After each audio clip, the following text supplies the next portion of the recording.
With Chicago gearing up for the DNC kickoff on Monday, some are drawing eerie comparisons to the last time the Windy City hosted, also a year when the incumbent president dropped out of the race. But party conventions these days look very different compared to 50 years ago.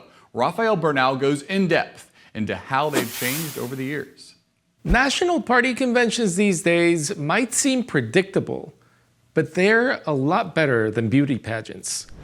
Until 1972, primaries were sometimes dismissed as beauty contests because they didn't really determine a party's nominee. Conventions were really selection processes where party insiders would pick the candidate they thought gave them the best chance of winning. Since primaries were beauty contests, they didn't even bother to have them in all 50 states. In 1952, Dwight Eisenhower didn't really win the Republican primaries, but delegates in the GOP convention picked him because he was leading in the polls.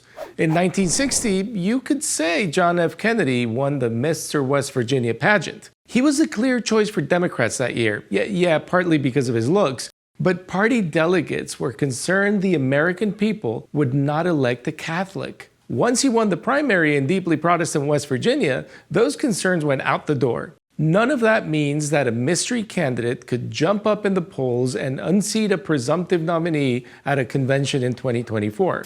And that's because of the 1968 Democratic Convention, which was such a mess. That year, President Johnson didn't think he could win the general election, so he withdrew.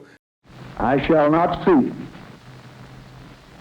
and I will not accept the nomination of my party for another term as your president, leaving Vice President Hubert Humphrey in the lead for the Democratic nomination. Except another handsome Kennedy, Robert F. Kennedy, and Senator Eugene McCarthy of Minnesota stood in the way. Humphrey won 6 primaries, Kennedy won 5 before he was assassinated, and Humphrey won 0 to become the 1968 Democratic nominee.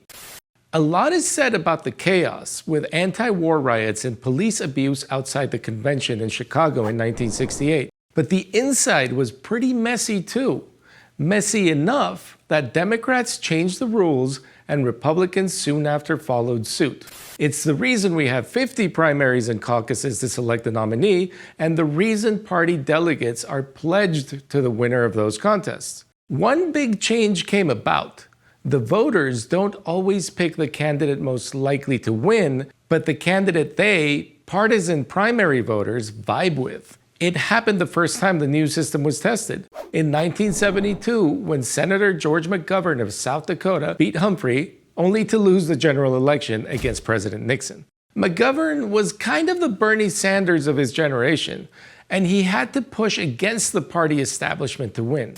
Democrats later added superdelegates, big-time party insiders who aren't bound to a candidate, to keep that from happening again. Well, what does all that mean today? Well, for starters, conventions have become crowning ceremonies rather than selection processes. This year's Democratic Convention could have been different after President Biden dropped out, releasing his pledged delegates. But those delegates were free to line up behind another candidate, and line up they did. To become the official nominee, Vice President Harris still needs a majority of delegates to vote for her, seemingly a done deal. That deal took political maneuvering that some might say is undemocratic, but it still beats a beauty contest.